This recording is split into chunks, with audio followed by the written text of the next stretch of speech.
भाई सर्व सोने की लंका होती रावण से रणधीरम। सर्व सोने की ही लंका होती रावण से रणधीरम। एक पलक में राज विराजी वो जम के पड़े जंजीरम। मन तू सुख के सागर बसरे भाई और न ऐसा यश रे। कि तेरा इससे बड़ा कोई यश नहीं, कोई महिमा नहीं, तू सतलोक पहुंच जा, उस सुख के सागर में अपना स्थान प्राप्त कर ले, वहां बस जा। सारी सोने की लंका थी, रावण जैसा योद्धा आप नहीं हो सकते, और वो भी ना रहा। एक पलक में राज विराजी, राज रहित हो गया। और फिर कहते हैं काल के पड़े जंजीरम, यम के दूत बांध के ले गए उसने। और पहले इन देवताओं ने भी कैद किए बैठा था अपनी सिद्धि शक्ति तय। फिर क्या बताते हैं भाई, उदय अस्त बीच चक्र चले थे ऐसी जन ठकुराई। उदय अस्त बीच चक्र चले थे ऐसी जन ठकुराई। चुन कर ईश्वर कल्प करी तब खोज न पाया राई। मन तू सुख के सागर बसरे भाई और न ऐसा जसरे। मन तू सुख के सागर बसरे भाई और न ऐसा जसरे। आपने पवित्र गीता जी अध्याय नंबर 7 के श्लोक नंबर 12 से 15 और 20 से 23 तक इन तीनों गुणों की पूजा करने वाले, अर्थात एक ब्रह्म को त्याग कर अन्य भगवानों की पूजा करने वालों के विषय में कल जानकारी प्राप्त की थी। उसको आज फिर थोड़ा विस्तार से बताएंगे, क्योंकि ये जो आपके लेक्चर हैं, महीने में आप कृपा हो रही है कि 2 सत्संग होते हैं, दो बार, और प्रत्येक बार ये 2.5 दिन का सत्संग होता है। तो इसमें हम बार बार वो आवश्यक प्रवचन करते हैं जिसकी जन साधारण को आवश्यकता है। क्योंकि इस सत्संग स्थल में 3 दिन में, क्योंकि काल ने हमें इतना जोड़ दिया अपने धंधे के अंदर कि मुश्किल से 1 दिन का समय मिल पाता है। तो घर के सदस्य आधे कभी किसी दिन आते हैं, आधे दूसरे दिन आते हैं, कुछ शेष तीसरे दिन सुबह सुबह आ जाते हैं।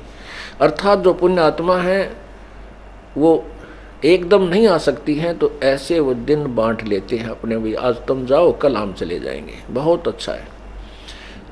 एक आध ऐसा भी है छुट्टी हो जाती है, बच्चों समेत ही अपने पूरे सह परिवार यहाँ आ जाता है, वो पूरा ज्ञान शुरू से लेकर आखिर तक सुन लेता है। अब परमात्मा ने और भी कृपा कर दी है ऐसा योग, क्योंकि कलयुग के अंदर परमात्मा ने ये तत्व ज्ञान का डंडोरा पीटना था और अपनी पुण्यात्माओं को निकालना है। तो इसके लिए जो हमें आधुनिक वैज्ञानिक लोगों ने जो आधुनिक इंस्ट्रूमेंट बनाए हैं, ये उपकरण अपने काम आएंगे। रागनी गानिए खूब तबले पीटे और फिल्म बना रखी है। फिल्म एक तो एक न्यारी बन जाती है, बड़े बड़े बढ़िया बढ़िया गाने, नाचने गाने, बहुत अच्छे अच्छी बकवादियाँ बन रखी हैं।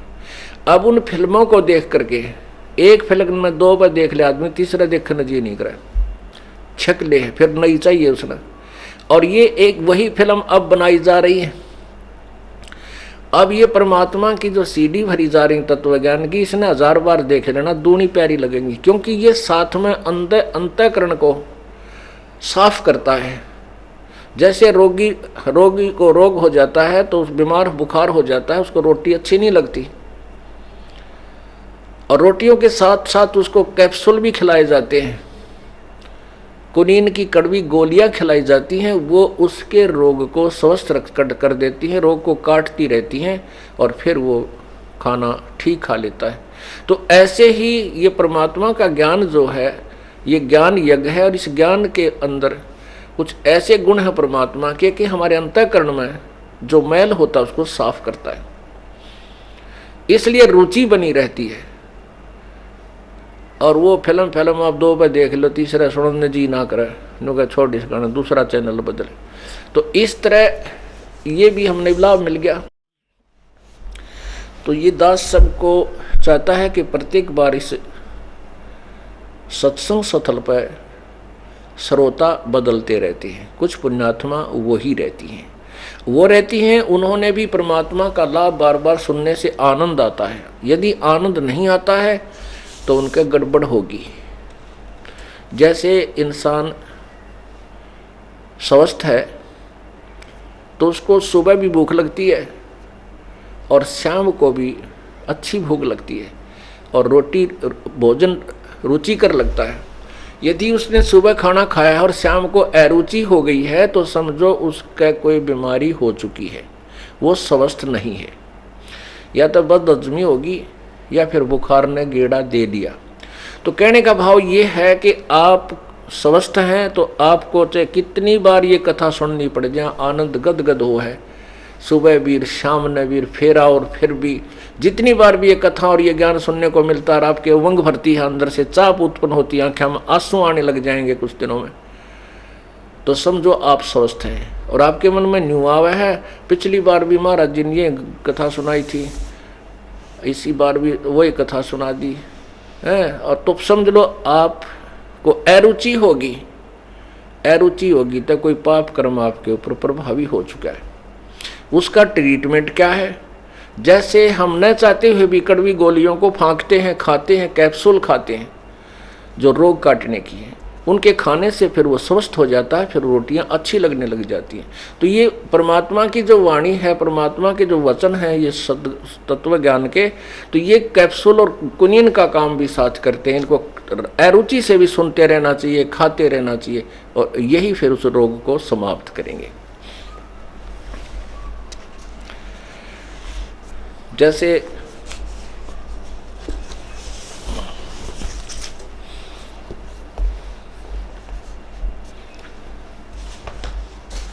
अब यहां प्रसंग वही आ गया है भाई, उदय अस्त बीच चक्कर चले थे ऐसी जन ठकुराई, उदय अस्त बीच चक्कर चले थे ऐसी जन ठकुराई, चौनक ऋषिश्वर।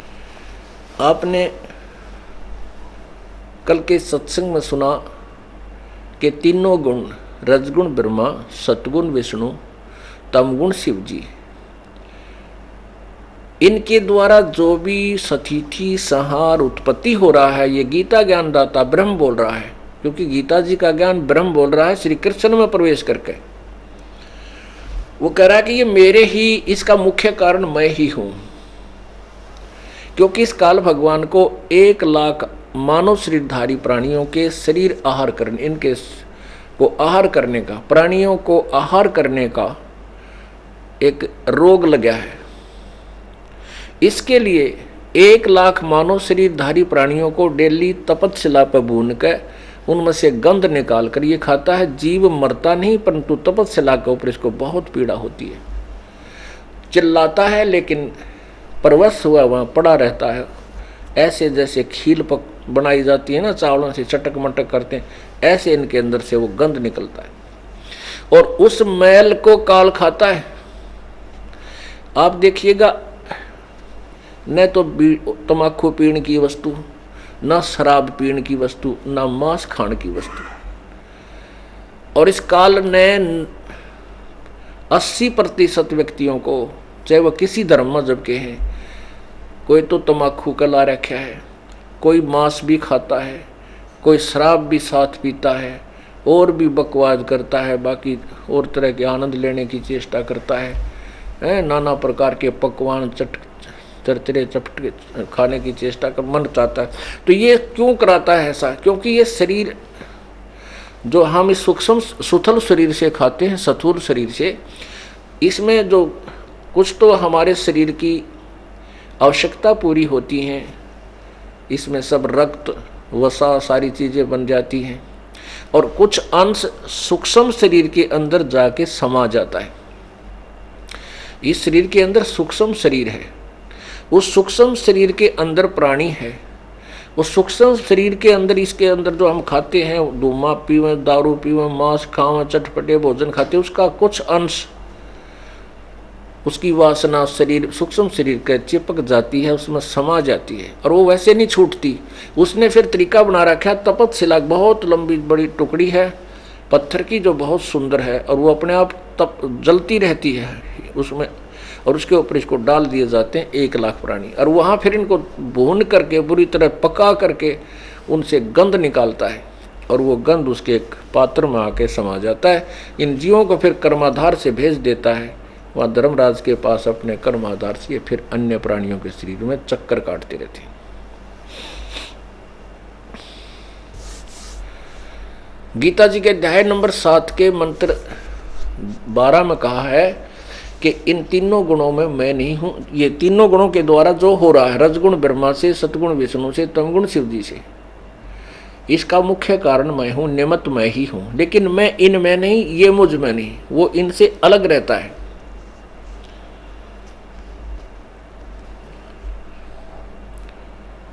जैसे श्री शिव पुराण में ये स्पष्ट किया है कि तीनों देवताओं में गुण है, लेकिन वो जो चौथा है शिव, वो गुणातीत कहा गया है। ये देखिएगा पवित्र शिव पुराण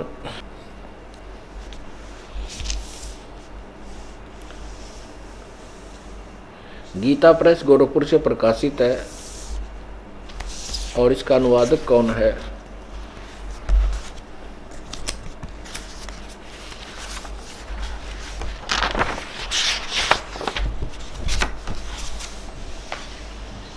संपादक है हनुमान प्रसाद पोदार, और इसके रुद्र संहिता, ये देखिएगा पृष्ठ नंबर 110, रुद्र संहिता शिव पुराण, संक्षिप्त शिव पुराण, और अध्याय 9 में, अध्याय 9 समाप्त होता है, इसके एंड में देखिएगा, इस प्रकार ब्रह्मा, विष्णु और रुद्र, इन तीन देवताओं में गुण हैं, परंतु शिव गुणातीत माने गए हैं। ये शिव कौन है? ये काल है, और रजगुण ब्रह्मा, सतगुण विष्णु, तमगुण शिव जी इसके पुत्र हैं। दुर्गा इसकी पत्नी है।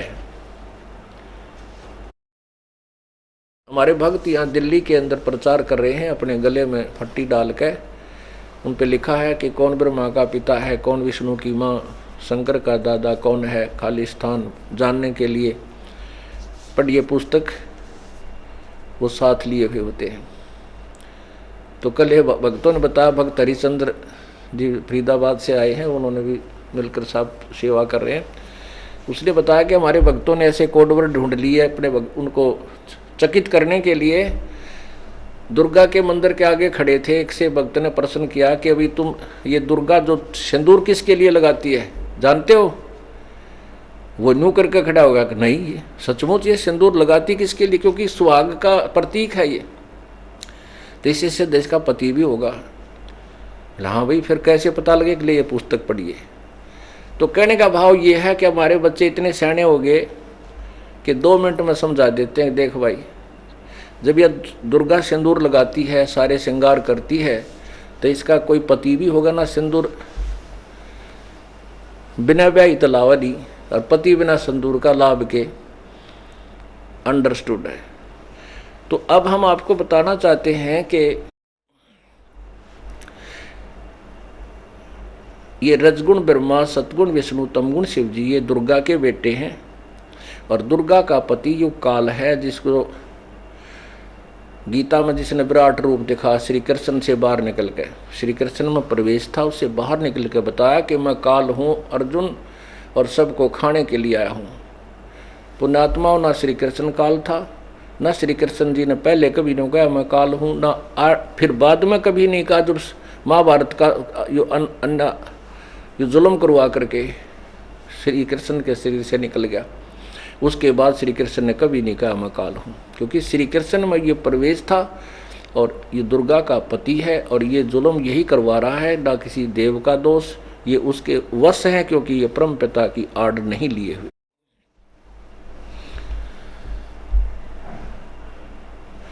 अब क्या बताया है गीता जी अध्याय नंबर 7 के श्लोक नंबर 12 में,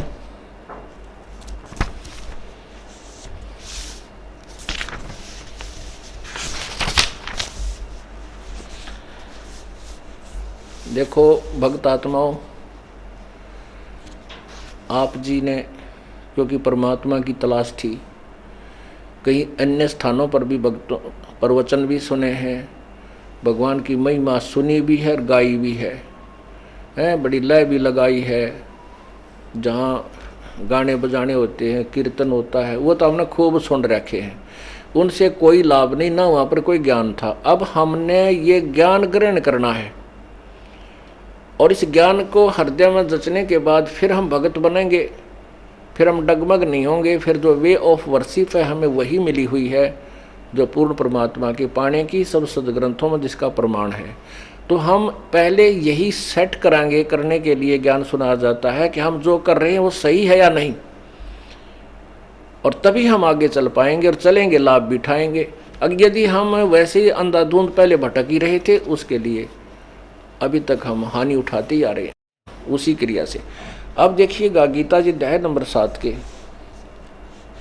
ये श्रीमद् भगवत गीता, गीता प्रेस गोरख से प्रकाशित है और इसके श्लोक नंबर यहाँ 12 से शुरू करते हैं। और भी जो सतगुण से उत्पन्न होने वाले भाव हैं, जो रजगुण से तथा तमगुण से होने वाले भाव हैं, उन सब को तू मुझसे ही होने वाले ऐसा जान, परंतु वास्तव उनमें मैं और वे मुझ में नहीं हैं। अब आपने शिवपुराण में पढ़ लिया रुद्र संहिता के अध्याय नंबर 9 में पृष्ठ नंबर 110 के ऊपर कि लेखक कहता है, वक्ता बता रहा है कि रजगुण ब्रह्मा विष्णु महेश, इनमें ब्रह्मा विष्णु और रुद्र, इस काल के पुत्र तमोगुण को रुद्र भी कहते हैं। ये अन्य रुद्रों से भी श्रेष्ठ एक नंबर का रुद्र है और कहते हैं इन तीनों में तो गुण है, परंतु वो शिव जो है वो काल, वो क्योंकि वो अपने वास्तविक रूप में नहीं आता, वो कभी विष्णु जी के रूप में आता है, कभी ब्रह्मा जी का रूप कर देता है, कभी शिव का रूप कर लेता है। तो वो शिव जो है वो इन गुणों से न्यारा है, इनसे भिन्न है। इसी प्रकार यहाँ ये कह रहा है कि मैं इनमें नहीं हूँ, तीनों देवताओं के पास मैं इनसे अलग हूँ मैं। आगे देखिएगा अध्याय नंबर 7 का ही श्लोक 13, इसमें कहा है कि गुणों के कार्य रूप सात्विक राजस और तामस, इन 3 प्रकार के भावों से यह सारा संसार प्राणी समुदाय मोहित हो रहा है, इसलिए इन तीनों गुणों से परे मुझ अविनाशी को नहीं जानता। अब देखो, तीनों गुण से परे मुझे नहीं जानता, इसका मतलब है कि जो भगवान है वो गीता बोल रहा है इस जैसे और भी हैं 3, ये क्योंकि यहाँ पूजा की भक्ति का बात चल रही है। आगे देखना है, कहेगा ये मुझे बिना बजते इन्हीं तक इन्हीं की पूजा करते हैं। तो रजगुण ब्रह्मा, सतगुण विष्णु, तमगुण शिव जी की तरफ संकेत कर रहा है कि ये तीनों गुणों से जो भी कुछ हो रहा है इनका मुख्य कारण मैं ही हूँ, ये नहीं जानते इस बात को, और ये मुझे छोड़ इन्हीं के ऊपर आश्रित रह जाते। मैं इनसे शक्तिशाली हूँ, मैं इनसे ज़्यादा लाभ दे सकता हूँ, इसलिए कह रहा है कि मुझे भी ना भजते। आगे देखो 14वें श्लोक में,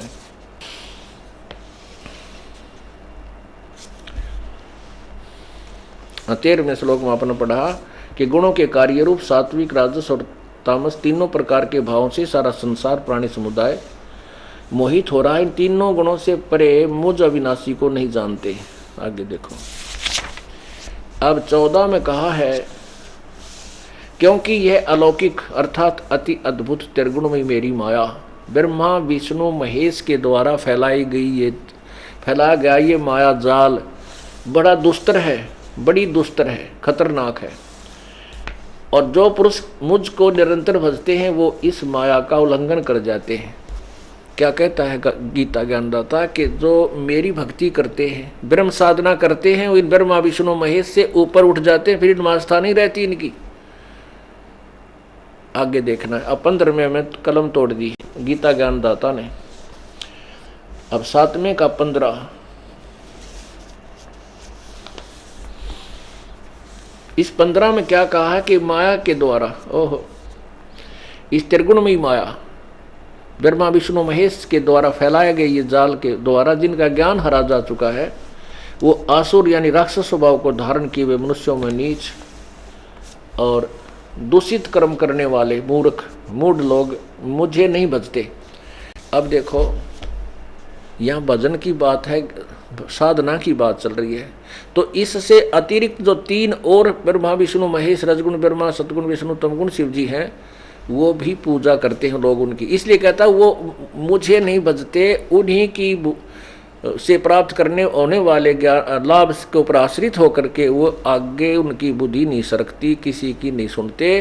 तो वो मूर्ख राक्षस स्वभाव को धारण किए हुए मनुष्यों में नीच दुष्कर्म करने वाले मूर्ख, कट्ठे 3 गाल दे रखी हैं गीता ज्ञानदाता ने, जो अन्य साधना करते हैं ब्रह्म से नीचे की, अर्थात अन्य देवताओं की। देवता माने प्रभु, अन्य भगवानों की। अब ब्रह्म भी प्रभु है, ये भी देव है, पर ब्रह्म भी देव है और कबीर भी देव है, वो भी परमात्मा है। कबीर महादेव है, कबीर परमेश्वर है। अब क्योंकि ये भी देव है इसलिए महादेव शब्द लगाना पड़ा, ये भी मालिक हैं इसलिए ईश्वर और परमेश्वर शब्द उस सुप्रीम पावर के लिए प्रयोग किया जाता है। ये परमेश्वर नहीं है। तो अब क्या ये दास जो समझाना चाहता है आप जी को कि अब ब्रह्म के कह रहा है कि तीनों गुणों के द्वारा जो इन्हीं की साधना करते हैं वो राक्षस स्वभाव को धारण किए हुए मनुष्यों में नीच दुष्कर्म करने वाले मूर्ख मुझे ना भजते। अब फिर कहता है मेरे भजने वाले भी 4 प्रकार के हैं। जो ब्रह्म साधना करते हैं वो 4 प्रकार के, जो अन्य देवताओं की पूजा ना करके केवल वेदों अनुसार ब्रह्म तक की साधना पर आश्रित हैं, उनके विषय में बताया है कि वो 4 प्रकार के हैं। एक आरत अर्थार्थी और जिज्ञासु और ज्ञानी। गीता जी अध्याय नंबर 7 के मंत्र 16 से और 16-17 में। अब जैसे आरत कौन होते हैं? जो संकट निवारण के लिए केवल वेदों के ही मंत्रों का अनुष्ठान करते हैं, वो कोई और किसी प्रकार का कोई जंतर मंत्र कोई अन्य बुक से नहीं लेते अनुष्ठान में। वो अपने संकट निवारण के लिए भी वेदों के मंत्रों का ही बार बार आवर्ती या कोई अनुष्ठान करते हैं। और अर्थार्थी जो धन लाभ लेने के लिए वो वेदों के ही मंत्रों से करते हैं। और जिज्ञासु वो होते हैं जो भगवान प्राप्ति के लिए तरफ रही होते हैं, जगह जगह संतों से मिलते हैं, उनसे ज्ञान ग्रहण करते हैं और स्वयं वक्ता बन जाते हैं और फिर नकली गुरु बनकर वो दुनिया को भ्रमित करने लग जाते हैं। वो भी रिजेक्ट किए हैं कि तीनों नहीं। चौथे जो ज्ञानी हैं, ज्ञानी वो आत्मा है, पुण्यात्मा है, वो उन्होंने वेदों को पढ़ा, उनको ज्ञान हुआ कि मनुष्य जीवन बार बार नहीं मिलता और मनुष्य जीवन प्राप्त करके यदि हम सत साधना नहीं करेंगे, शास्त्र अनुकूल साधना नहीं करते हैं तो कोई लाभ नहीं। अन्य देवताओं की पूजा नहीं करनी चाहिए। ज्ञानी को इतना ज्ञान हो जाता है, लेकिन वो वेदों में लिखा है कि एक पूर्ण परमात्मा की साधना अनन्य मन से करने से पूर्ण मोक्ष प्राप्त होता है, जन्म मृत्यु सदा के लिए समाप्त हो जाती है।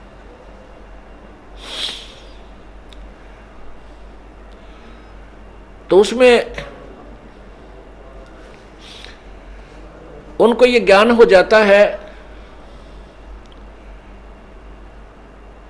कि परमात्मा की मनुष्य जीवन मुश्किल से मिला है और इसमें एक ही भगवान की पूजा करनी चाहिए। उन्होंने वेदों को पढ़ा, वेदों में ये भ्रमित ज्ञान है, पूर्ण संत के बिना ना समझने से वो भ्रमित ज्ञान, उनको भ्रमित ज्ञान ग्रहण हो गया।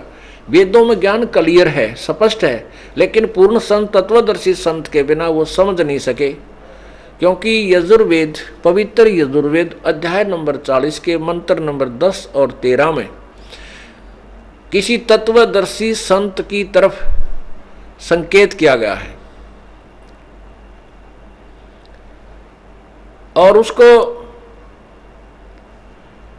वो ना प्राप्त होने करके और वेदों का जैसे उन्होंने अपना पाठ किया, जैसा उनको ग्रहण किया, उससे निष्कर्ष निकाल लिया कि ओम नाम, यजुर्वेद अध्याय नंबर 40 के मंत्र नंबर 15 में किया है कि लिखा है कि ओम कर्तु समर, किरवे समर और कर्तुम समर।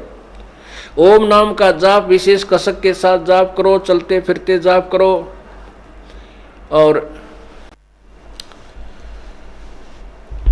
यजुर्वेद अध्याय नंबर 40 के मंत्र 15 में कहा है कि ओम नाम का जाप काम करते करते स्मरण करो, विशेष कसक के साथ स्मरण करो, और मनुष्य जीवन का मूल उद्देश्य जान करके ओम नाम का स्मरण करो। यजुर्वेद अध्याय नंबर 40 के मंत्र 10 में कहा है कि जो वेद ज्ञान मैं दे रहा हूं, इसके अतिरिक्त और ज्ञान है उस पूर्ण परमात्मा का। उस पूर्ण परमात्मा के विषय में कोई तो कहता है कि वो साकार है, मनुष्य जन्म लेता है, कोई कहते हैं वो जन्म नहीं लेता है। उसके विषय में विशेष जानकारी तो तत्वदर्शी संत यानी धीराणाम तत्वदर्शी संत ही बताते हैं, उनसे सुनो। इससे सिद्ध है कि वेद ज्ञान इनकम्प्लीट है, लेकिन वेद ज्ञान को हम झूठा नहीं कह सकते, क्योंकि जैसे सिलेबस होता है, मैट्रिक तक का सिलेबस तो सही है, लेकिन उससे आगे जो उच्च क्लासेज का है, हाई क्लासेज का है, वो उसमें नहीं वर्णन है, उससे आगे अलग टीचर होते हैं। इसलिए संकेत किया गया है कि उस तत्व ज्ञान तत्वदर्शी संतों से उस परमात्मा के, पूर्ण परमात्मा के वास्तविक विधि, जाप विधि को प्राप्त करो। उसके पाने की विधि तत्वदर्शी संत बताएंगे।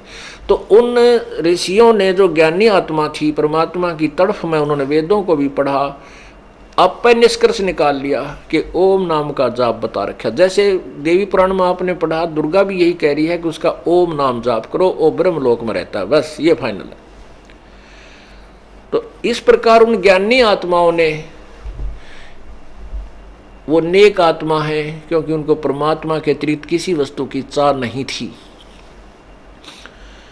वो ज्ञानी आत्मा है तो उदार, लेकिन उनको तत्वदर्शी संत ना मिलने से वो भी, ये गीता ज्ञानदाता कहता है कि मेरे वाणी अनुतम गति में ही आश्रित रहे। अब यहाँ गीता जी अध्याय नंबर 7 के मंत्र नंबर 18 में लिखा है कि अनुतम शब्द है, और अनुवादकों ने, गीता के अनुवादकों ने उसको लिखा है, वो अति उत्तम लिख दिया अनुतम का। उत्तम माने उत्तम श्रेष्ठ होता है, और अनुतम का उन्होंने अति उत्तम कति श्रेष्ठ लिख दिया।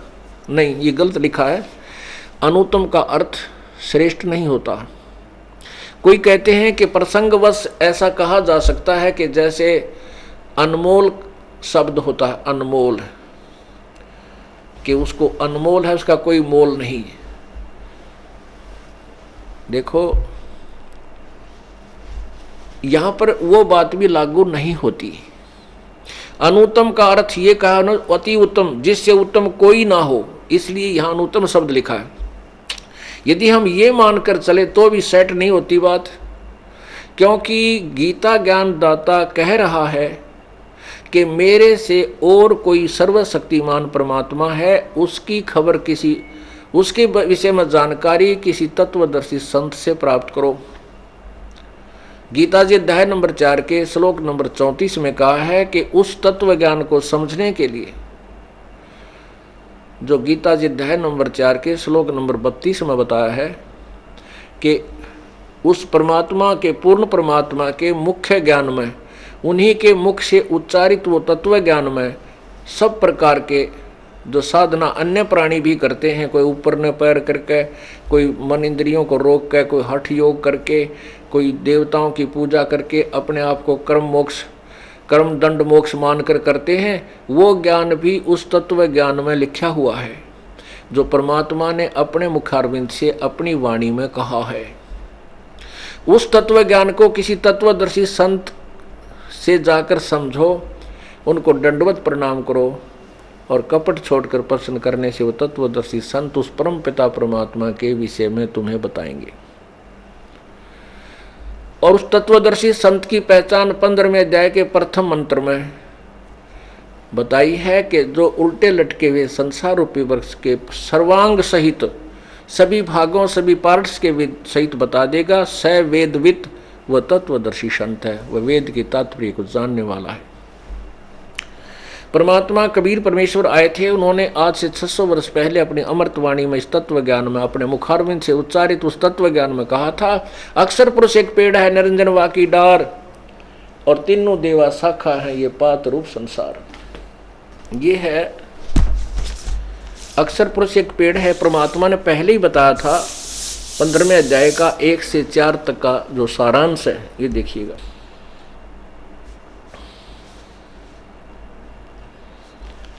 ये पूरा एक पेड़ है। हम इसको ऐसे समझें कि ये देखिएगा, ये बाहर जो दिखाई देता है ये वृक्ष है। तो परमात्मा कहते हैं अक्षर पुरुष, ये अक्षर पुरुष है यानी परब्रह्म, और ये क्षर पुरुष है निरंजन ज्योति निरंजन, और ये तीनों देवा शाखा हैं, ये रजगुण ब्रह्मा सतगुण विष्णु तमगुण शिव जी। अक्षर पुरुष एक पेड़ है और निरंजन वाकी डार, हाँ ये देखियो ये इतना है। अक्षर पुरुष एक पेड़ है और निरंजन वाकी डार, ये ज्योति निरंजन, और तीनों देवा शाखा हैं, ये पात रूप संसार। ये परमात्मा कबीर जी ने पहले ही बताया था। ये अक्षर और जड़ कहां से चलती है? पूर्ण परमात्मा कौन है? ये जड़ रूपी भगवान, ये परम अक्षर ब्रह्म है, ये परमात्मा है। अब इस पूरे वृक्ष को, संसार रूपी वृक्ष को जड़ से यानी पूर्ण परमात्मा से ही शक्ति प्राप्त होती है, ऐसा समझें, ये यथार्थ है। अब जैसे गीता जी अध्याय नंबर 15 के श्लोक 16 और 17 में 3 भगवान बताए हैं, क्षर पुरुष अक्षर पुरुष और तीसरा इन दोनों से भी उत्तम जो गीता जी अध्याय नंबर 8 के श्लोक नंबर 3 में कहा है। गीता जी अध्याय नंबर 8 के मंत्र 1 का उत्तर 3 में दिया है कि वो परम अक्षर ब्रह्म है। जिस तत्ब्रह्म के बारे में तूने पूछा है वो परम अक्षर ब्रह्म है, वो क्षर पुरुष क्षर ब्रह्म अक्षर ब्रह्म और उससे भी आगे जो परम अक्षर ब्रह्म है वो परमात्मा है। 3 भगवान है।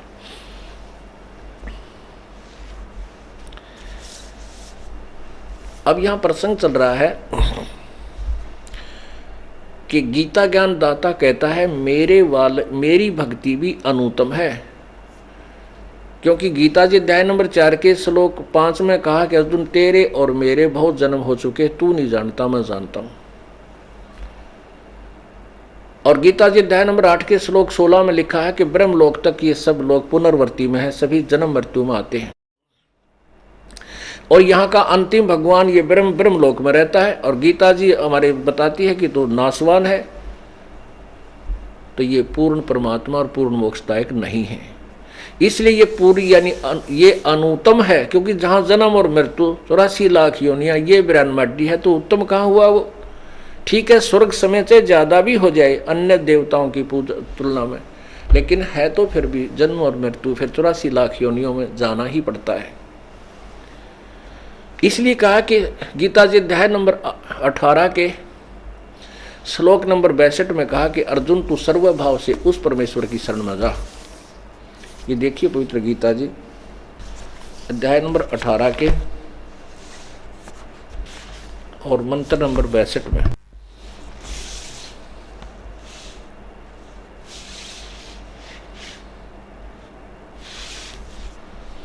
हे भारत, सब प्रकार से उस परमेश्वर की शरण में जा, उस परमात्मा की कृपा से ही तू परम शांति और सनातन परम धाम को प्राप्त होगा। गीता जी अध्याय नंबर 15 के और श्लोक नंबर 4 में कहा है, अध्याय नंबर 15 के श्लोक नंबर 4 में,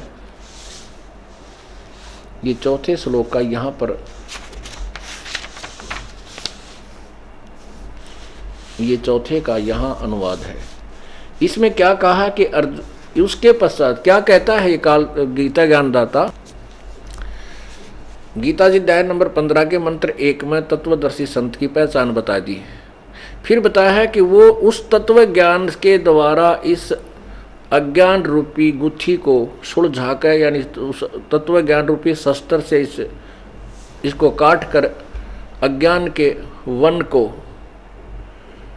उसके बाद यानी तत्व ज्ञान को समझकर उसके पश्चात उस परमात्मा के उस परम पद की खोज करनी चाहिए, जहाँ जाने के बाद फिर कभी मृत्यु नहीं होती, कभी लौटकर संसार में नहीं आते। और जिस परमेश्वर ने सारे ब्रह्मांडों का विस्तार किया है, जिसने सब ब्रह्मांडों की रचना की है, और गीता ज्ञानदाता कहता मैं भी उसी की शरण हूँ। तो गीता ज्ञानदाता का जो 7वें अध्याय का 18वां श्लोक में ये कहना कि अनुत्तम का अर्थ अति उत्तम करना, कि सबसे उत्तम मेरी साधना है, तो ये बिल्कुल गलत है। यदि ये सर्वश्रेष्ठ है तो ये और भगवान के विषय में किस लिए कहा गीता में? गीता ज्ञानदाता अनुवाद करता इस चीज से परिचित नहीं थे, इसलिए उन्होंने सोचा कि भगवान अपने से उत्तम किसको कह सकता है, अपने आप को अनुत्तम कैसे कह सकता है? इसी का नाम देवता होते हैं, झूठ नहीं बोलते। ये जो अपने सतर्क, जैसे कोई डीसी ने पूछा कि क्या तू प्रधानमंत्री है, वो ने कहा नहीं मैं डिप्टी कमिश्नर हूँ, प्रधानमंत्री वो और सुप्रीम पावर है, ये गलत नहीं कह सकते। तो इसी प्रकार अब देखिएगा ये अध्याय नंबर 15 का ये 4था श्लोक है। उसके पश्चात उस परम पद रूप परमेश्वर को भली भांति खोजना चाहिए, जिसमें गए हुए पुरुष यानी साधक फिर लौटकर संसार में नहीं आते, और जिस परमेश्वर से इस पुरातन संसार वृक्ष की प्रवृत्ति विस्तार को प्राप्त हुई है, और उसी आदि पुरुष नारायण के मैं शरण हूं। इस प्रकार दृढ़ निश्चय करके उस परमेश्वर का मन और निधि से निधि ध्यान करना चाहिए। अब स्पष्ट हुआ कि गीता ज्ञान दाता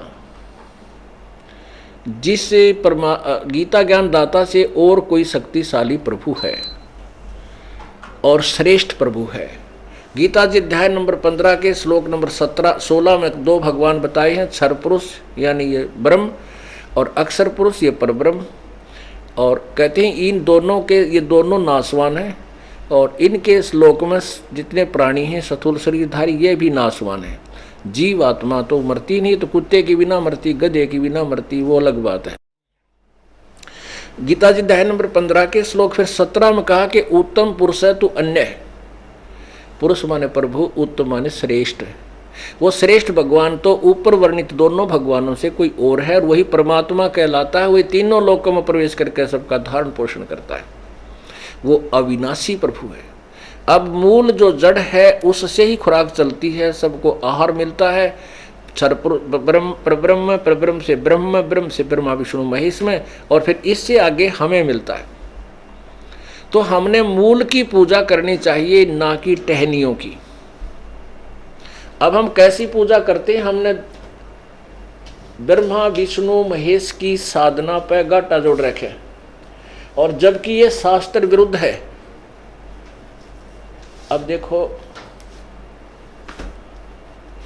ये शास्त्र विरुद्ध यानी शास्त्र विधि रहित है। अब हम कोई आम का पौधा लाएंगे, उसको कैसे बीजना चाहिए देखिएगा। वो उसके बीजने की प्रॉपर प्रोसीजर उसका ये है, ये देखिए। गमला या मिट्टी का गड्ढा बना करके हम ऐसे बीजेंगे, तो ये प्रॉपर वे है इसके बीजने का। और यदि हम इसको ऐसे बीज देते पौधे को नर्सरी से लाके, ये गलत तरीका है, ये शास्त्र विरुद्ध है, इससे कोई लाभ नहीं होगा।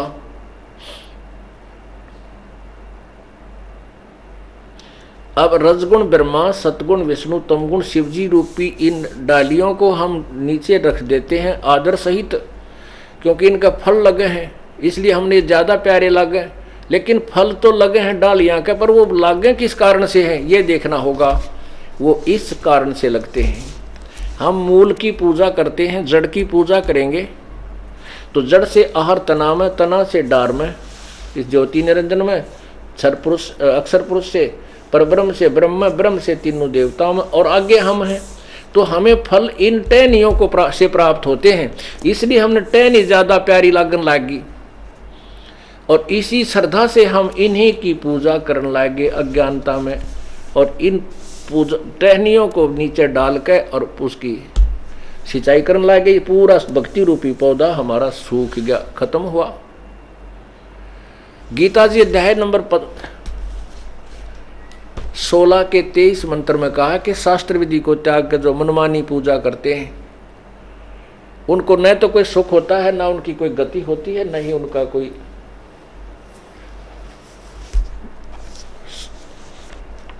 कार्य से उनको कोई सिद्धि होती है। अब देखिएगा अध्याय नंबर 16 का,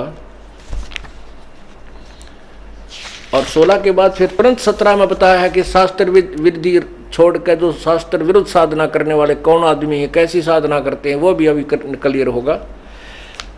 अध्याय नंबर 16 का देखिएगा पवित्र गीता जी, और इसके श्लोक नंबर 23 में, जो शास्त्रीय विधि को त्याग कर अपनी इच्छा से मनमाना आचरण यानी पूजा करते हैं, वह करता हुआ न तो सिद्धि को प्राप्त होता है, न परम गति को, और न सुख को।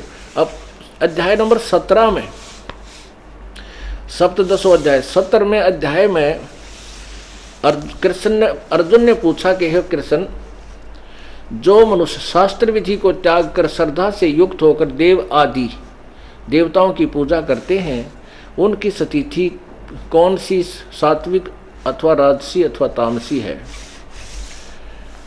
अब भगवान कहता है कि मनुष्यों की शास्त्रीय संस्कारों से रहित वह स्वभाव से उत्पन्न श्रद्धा, अपनी मनमर्जी से जो श्रद्धा उनकी है, वो सात्विक और राजसी और तामसी 3 प्रकार की होती है। कैसे होती है?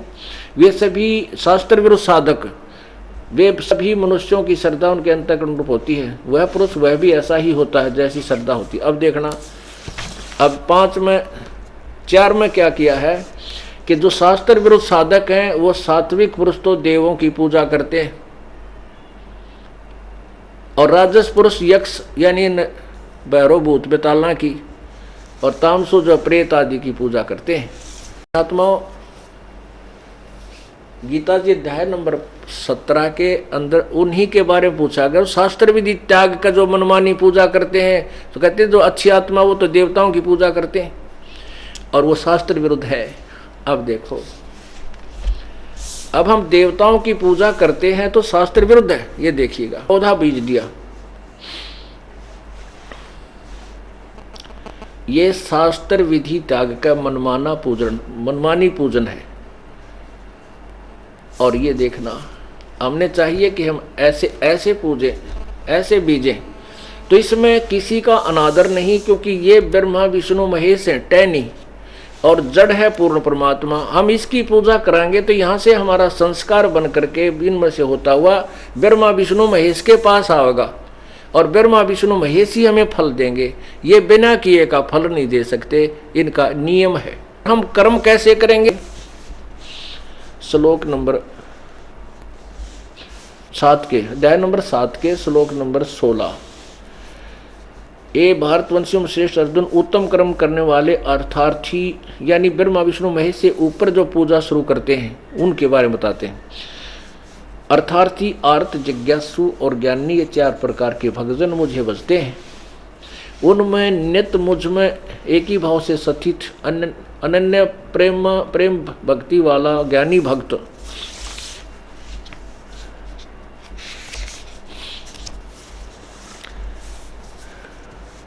अति उत्तम है, विशेषते अति उत्तम है, क्योंकि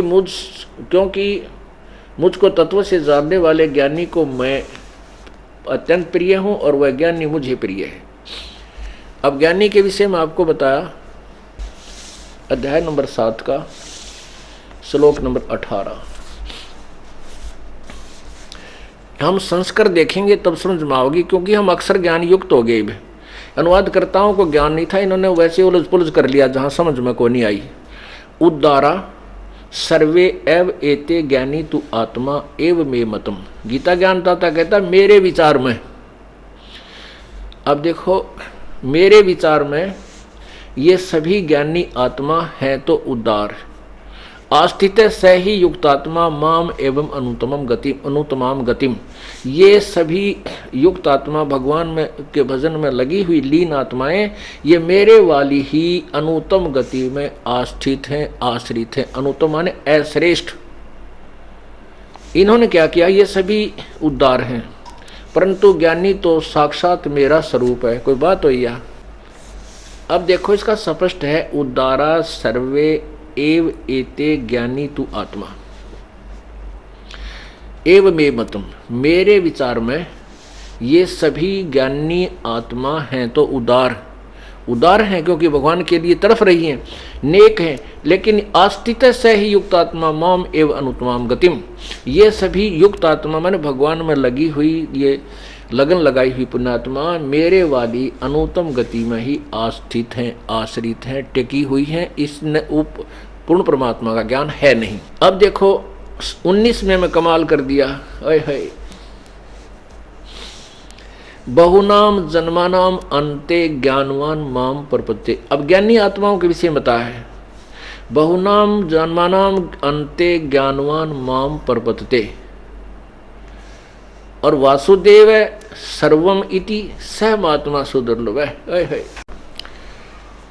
क्या बताते हैं, कोट्यों मध्य कोई नहीं रह झूम करा, अरबों में कोई गर्क सुनो रही झूम करा, तत्व भेद कोई ना कह रहे झूम करा, ये पैसे ऊपर नाच सुनो रही झूम करा। गरीबदास साहिब जी से एक पंजाब से आई हुई पुण्यात्मा से वार्ता हुई, उन्होंने तत्व ज्ञान से परिचित कराया। तब उस प्यारी आत्मा ने कहा था, झुमकरा नाम था उसका, राम राय उर्फ झुमकरा, उसने कहा था प्रभु ये ज्ञान तो आज तक किसी ने नहीं बताया हमारे को। तब गरीबदास साहिब ने कहा था कि तत्व भेद कोई ना कह रहे झुमकरा, क्योंकि उन्हें बेरा को नहीं, केवल पैसे ऊपर नाच सुनो रहे झुमकरा। सब पैसा इकट्ठा करने के लिए दुनिया को गुमराह कर रहे हैं ये संत जन। और इस तत्व ज्ञान के जानने वाला करोड़ संतों में नहीं मिलेगा, अरबों में कोई एक गर्क मिलेगा। गर्क माने उसके पास ज्ञान भी पूरा हो और जाप का प्राप्ति का मंत्र भी पूरा हो और उसके पास परमात्मा की दी हुई आज्ञा भी हो। ऐसा जो होगा वो अरबों में पाओगा तुझे। और वही गीता जी अध्याय नंबर 7 के श्लोक 19 में कहा है कि बहुनाम जन्मानाम अंते ज्ञानवान माम प्रपत्ते। बहुत जैसे कहता है कि गीता ज्ञानदाता कह रहा है कि बहुत के जन्मांतरों के अंत के किसी एकाध जन्म में कोई ज्ञानी आत्मा ब्रह्म तक पहुंचता है, मेरी पूजा करता है। नहीं तो नीचे के ब्रह्मा विष्णु महेश रजगुण ब्रह्मा सतगुण विष्णु भैरव भूत बेताल इन में लगे रहते। बहुत जन्मों के किसी अंत के जन्म में मनुष्य वाला जो जन्म उनको मिला है, कभी ज्ञानवान तो ज्ञानी आत्मा मेरी पूजा करता है। और कहते वासुदेव सर्वमिति। वासुदेव का अर्थ है जिसका सभी के अंदर जिसकी सत्ता है पूरे ब्रह्मांडों में, overall controller known as Vasudev. वो जो सबके ऊपर जिसकी सत्ता है वो वासुदेव है और वही पूजा के योग्य है। ऐसा बताने वाला महात्मा बड़ी मुश्किल से मिलेगा, सुदुर्लभ है। ओए होए, वासुदेव सर्वमिति स महात्मा सुदुर्लभ है। ये बताने वाला कि पूजा के योग्य भी वो परमात्मा पूर्ण है, वासुदेव ही है। वो सर्वशक्तिमान है, सर्वव्यापक, सबके ऊपर कंट्रोलर है।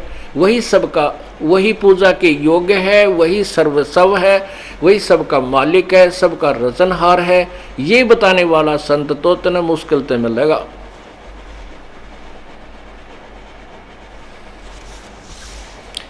अब प्रसंग ये आएगा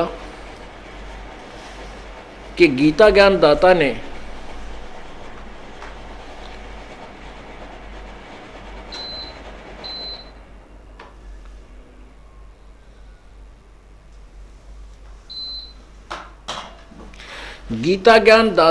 अपनी साधना को अनुत्तम क्यों कहा?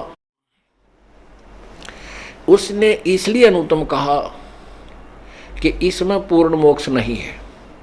चाहे कितनी सख्त, कितनी कठिन और कितनी घोर साधना कर लीजिए ब्रह्म तक की, स्वर्ग, स्वर्ग के बाद फिर 84 लाख महास्वर्ग जिसको ब्रह्मलोक कहते हैं, उसमें एक अलग से ब्रह्मलोक बना है, अलग से उसमें एक महास्वर्ग बना है। उस महास्वर्ग में इस काल ने एक और जालसाजी कर रखी है, षड्यंत्र रचा हुआ है। उसी में एक नकली सतलोक, नकली अलखलोक, नकली अगमलोक और नकली अनामी लोक की स्थापना कर रखी है। उस सतलोक वाली सिस्टम की अपने ब्रह्मलोक में इसने झूठी रचना इस दुर्गा से करवा रखी है।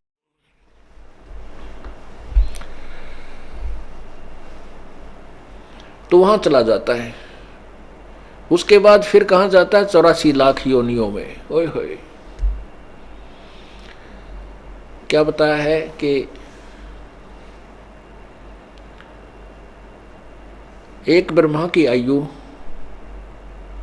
एक रजगुण ब्रह्मा की आयु कितनी होती है? 1008 चतुर्युग की। इसको सीधा 1000 युग मानते हैं।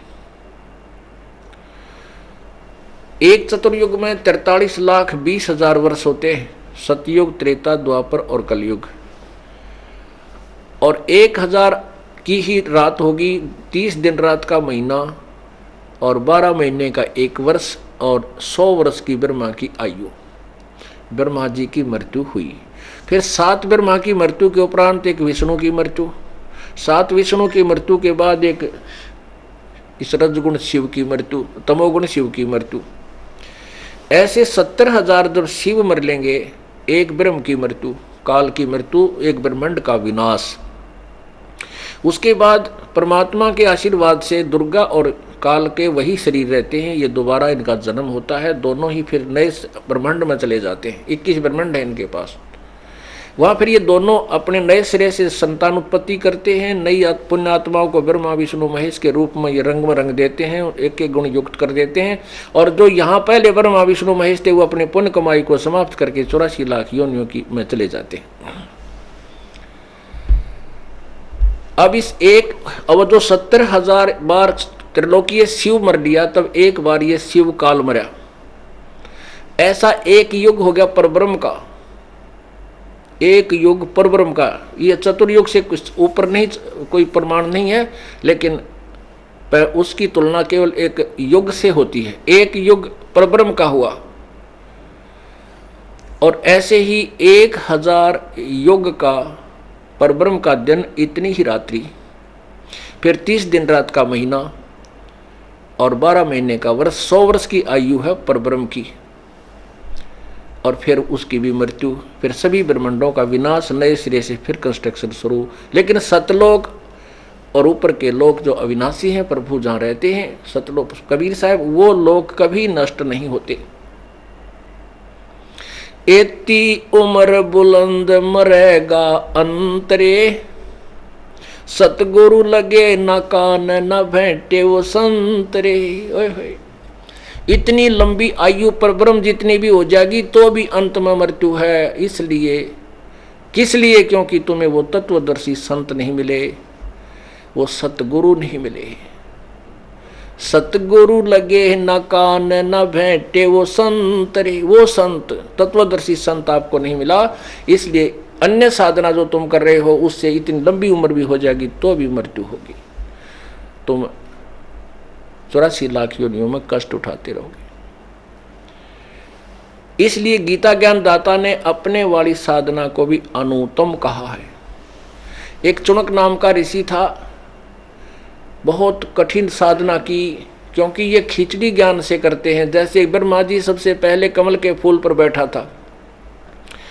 अब दुर्गा देवी भागवत महापुराण के 3रे संगत में ब्रह्मा जी कहता है कि मैं कमल के फूल पर बैठा था, जब मुझे नहीं पता मैं कहाँ से उत्पन्न हुआ, वो जवान था। आकाशवाणी हुई कि तप करो तप करो। मैंने 1000 वर्ष तक तप किया, तप करके कहा कि सृष्टि करो। तो वो आकाशवाणी काल की थी, ब्रह्म की। परमात्मा पूर्ण ब्रह्म ने सृष्टि रच के, ये ब्रह्मांड रच के काल को दे दिए, दे पकड़ तू। 5 गुण, 5 तत्व और 3 गुण दे दिए। अब काल का यहाँ से उसका ड्रामा शुरू होता है, नाटक शुरू होता है। अब देखिए कि इसने, अब उसके बाद ब्रह्मा को कहा गया कि तू सागर मंथन करो। जब ये तीनों उत्पन्न हो लिए थे, सागर मंथन के बाद ब्रह्मा ने वेद प्राप्त हुए, वेदों को पढ़ा। उससे पहले काल ने आकाशवाणी करके उसको गलत साधना से फीड कर दिया कि तप करो। तप वेदों में नहीं है। वेदों से बाहर जो काल का अपना जो वो गलत ज्ञान है वो और ब्रह्मा ने डरते ने स्वीकार कर लिया। और इसलिए स्वीकार कर लिया कि भगवान की वाणी है, क्योंकि ये काल इन सबको भ्रमित रखता है, यथार्थ से दूर रखता है हम सबको। तो वो तप और उधर से वेदों का ओम मंत्र या खिचड़ी ज्ञान करके इन्होंने शुरुआत कर दी। तो इसी प्रकार से भी ऋषि और ब्रह्मा विष्णु महेश आदि साधना करते रहे, तप करते रहे, जो कि शास्त्र विरुद्ध है। तो वो साधना चुनक ऋषि ने ऐसे ही वो खिचड़ी ज्ञान से साधना की, उससे सिद्धियां आ जाती हैं, एटम बम बन जाते हैं। और उसका रिमोट काल के पास होता है, मन ये काल है और उसके हाथ में उसका वो रिमोट है। तो उससे काल इनको नचाता रहता है। कई वर्षों तक घोर तप करके उसने इतनी साधना की कि उसके सामने कोई भी रुकने वाला सिद्ध पुरुष नहीं था, सबको पता था। एक मानधाता नाम के चक्रवर्ती यानी पूरी पृथ्वी के शासक थे। उदय अस्त में उसका शासन राज्य था। वो प्रत्येक 2-4-10 वर्ष में ये देखता है कि मेरे शासन काल में कोई मेरा जो अधीन राजा है कोई सिर तक नहीं उठा लिया उसने, मेरी उस किसी ने पराधीनता अस्वीकार तो नहीं है।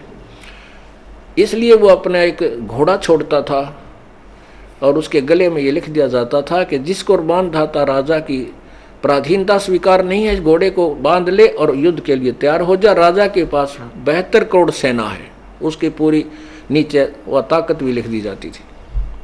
तो वो घोड़ा पूरी पृथ्वी पर घूमकर वापस आ गया। जब भी चणक ऋषि ने देखा उसकी झोपड़ी के आगे से गया, वापस आया जब भी उसने देखा कि क्या बात है, इस घोड़े पर कोई आदमी को नहीं बैठा। चुनक ऋषि ने उन सैनिकों से पूछा, भी सैनिकों इस घोड़े पर सवार क्यों नहीं है, ये खाली चल रहा है। कहने लगे मानदाता चक्रवर्ती राजा का ये घोड़ा, इस पर कोई नहीं बैठ सकता और ये इसलिए खाली भेज रखा, इसके गले में लिखा हुआ है। ये सारी व्यवस्था बताई कि जो इसको पकड़ लेगा तो उसको युद्ध करना पड़ेगा राजा के साथ। तो किसी पृथ्वी पर किसी ने नहीं पकड़ा। ऋषि ने पूछा कि क्या किसी ने राजा ने इसकी युद्ध नहीं होता। सैनिक बोले किसकी माँ ने दूध पिलाया है जो हमारे राजा से युद्ध करे, हमारे राजा के पास 72 अक्षौणी सेना है। अब देख काल के जाल, भगत आदमी भक्ति करे था, अपना पड़ा रहता कोठड़ी में, क्यों बकवाद भाई। अब वो काल टिकन ना देता, हंगा पाक गया। कहने लगा अच्छा तुम्हारा राजा ऐसा हो गया, मैं इसका राजा का युद्ध उठता हूँ और इस घोड़े को मैं बांधता हूँ। वो सैनिक बोले रे कंगाल, तेरे दाने तो खाने को नहीं और तू युद्ध उठ, चक्रवर्ती राजा का तेरी क्यों सामत आई है, पड़ा रहे। तो और बोला भाई मेरे भाग में यह लिख रखी है, मन ने युद्ध उठ लिया। कह दे तेरे राजा को जाके कह दो। अब सैनिकों ने वो घोड़ा बांध दिया, वहीं पर ले तेरी अभी आए आज्ञा लेके तन समारेंगे। अब वो राजा मानधाता चक्रवर्ती के पास गए। राजा ने सोचा अभी आज एक आदमी ने आंख उठाई है तेरी तरफ, कल न दूसरे की हिम्मत पड़ेगी। तो अपने जो 72 करोड़ सेना के 4 टुकड़े बना लिए, 18-18 करोड़ के, एक 18 करोड़ की टुकड़ी भेज दी। उधर से ऋषि ने अपनी सिद्धि तक शक्ति थे, वो सारी उम्र के डड़े डोए थे, वो भक्ति करी थी, उसकी 4 पुतली बना ली, 4 एटम बम बना दिए सिद्धि थे, और एक पुतली छोड़ दी। उसके इतने रूप हो गए, 18 करोड़ सेना को कत्लेआम कर डाला।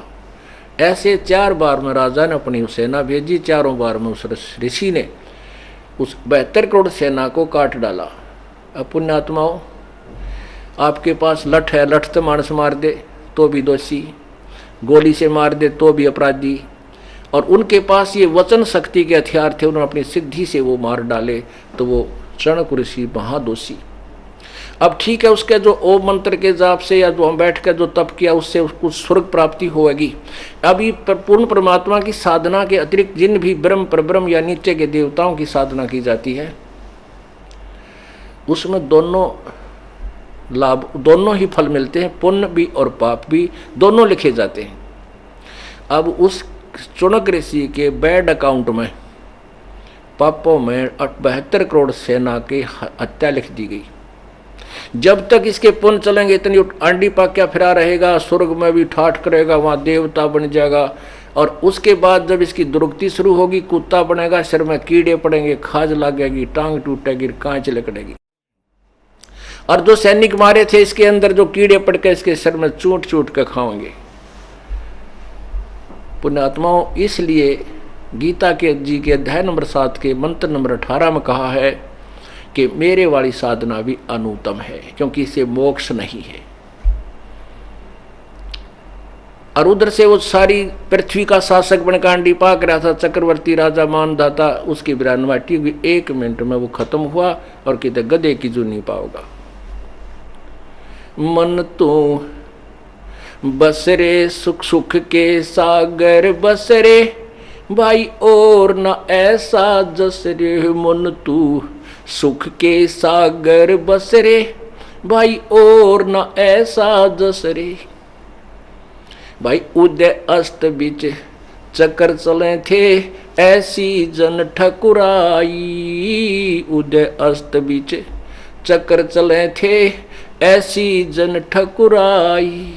एक चुनक ऋषिश्वर कल्प करी, फिर खोज न पाया राई। मन तू सुख के सागर बसरे, भाई और न ऐसा यसरे। मन तू सुख के सागर बसरे, भाई और न ऐसा यसरे।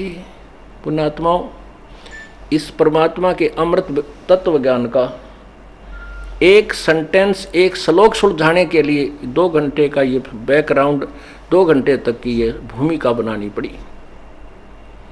पूरी पृथ्वी के राजा की क्या दुर्गति, सर्व सोने की लंका होती, रावण से रणधीरम, एक पलक में राज विराजी, जम के पड़े जंजीरम। पुण्यात्माओं, आप में से आपको जो तत्व ज्ञान और ये मंत्र मिल गए हैं, आपके सामने पूरी पृथ्वी का राजा भी पासंग नहीं है। वो तो अपने पिछले पुण्य को बर्बाद कर रहा है। आपके पिछले नहीं थे ऐसे, लेकिन आप भविष्य के बहुत जबरदस्त तैयार कर रहे हो और सतलोक चले जाओगे, सदा के लिए सुखी हो जाओगे। बोलो सतगुरुदेव।